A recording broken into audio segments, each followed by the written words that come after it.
मध्य प्रदेश, राजस्थान, छत्तीसगढ़, तेलंगाना और मिजोरम 5 राज्यों में विधानसभा चुनाव हो चुके हैं। तेलंगाना में वोटिंग खत्म होने के साथ ही एग्जिट पोल के आंकड़े आ गए। ज्यादातर एग्जिट पोल में राजस्थान और मध्य प्रदेश में बीजेपी को बढ़त मिलने का अनुमान लगाया गया है। वहीं तेलंगाना और छत्तीसगढ़ में कांग्रेस की लीड करने की संभावना जाहिर की गई है। कांग्रेस राजस्थान और छत्तीसगढ़ में फिलहाल सत्ता में है, जबकि बीजेपी मध्य प्रदेश में राज कर रही है। एमएनएफ के जोर बथांगा मिजोरम के मुख्यमंत्री हैं और बीआरएस के चंद्रशेखर राव तेलंगाना में सत्ता में है। वहीं विपक्ष के आईएनडीआईए गठबंधन के लिए भी 5 राज्यों के चुनावी नतीजे बेहद अहम साबित होने वाले हैं। मध्य प्रदेश, राजस्थान, छत्तीसगढ़, तेलंगाना और मिजोरम में हुए विधानसभा चुनाव 2023 के नतीजे 3 दिसंबर को आएंगे। इससे पहले अलग अलग एजेंसियों के एग्जिट पोल के नतीजे जारी हो गए हैं।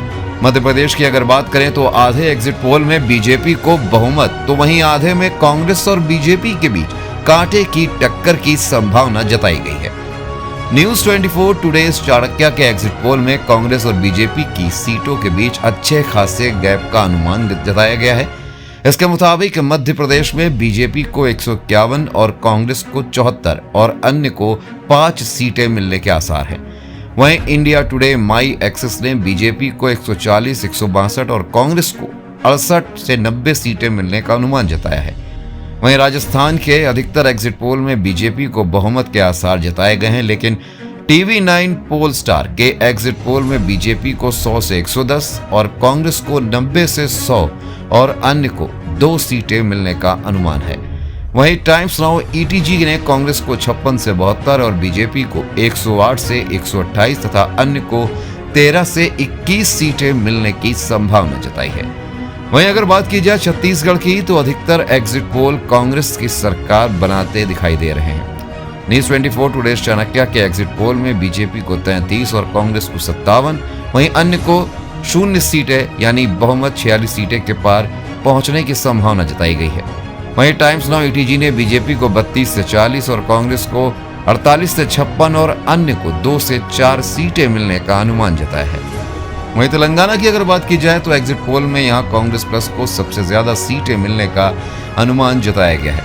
इंडिया टीवी CNX के एग्जिट पोल में कांग्रेस प्लस को 63 से 79, बीआरएस को 31 से 47, बीजेपी को 2 से 4 सीटें और AIMIM को 5 से 7 और अन्य को 0 सीटें मिलने का अनुमान जताया गया है। वहीं इंडिया टुडे ने कांग्रेस प्लस को 49 से 56, बीआरएस को 48 से 58, बीजेपी प्लस को 5 से 10 सीटें और AIMIM को 6 से 8 और अन्य को 0 सीटें मिलने का अनुमान जताया है। वहीं अगर बात की जाए मिजोरम की 40 सीटों पर 7 नवंबर को वहां मतदान हुआ था। इस पूर्वोत्तर राज्य में 78% से ज्यादा की वोटिंग हुई थी। 174 उम्मीदवारों की किस्मत EVM में कैद हो गई थी।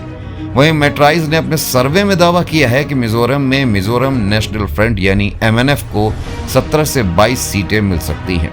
वहीं ZPM को 7 से 12 सीटों पर संतोष करना पड़ सकता है। सर्वे में कांग्रेस के खाते में 7 से 10 और अन्य को 0 से 1 सीटें मिलने का अनुमान दिखाया गया है।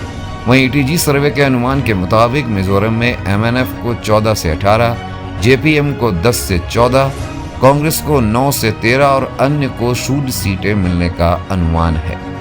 अब देखने वाली बात तो यह है कि एग्जिट पोल के ये आंकड़े कितने सही साबित होते हैं। ये तो फिलहाल 3 दिसंबर को पता चल ही जाएगा।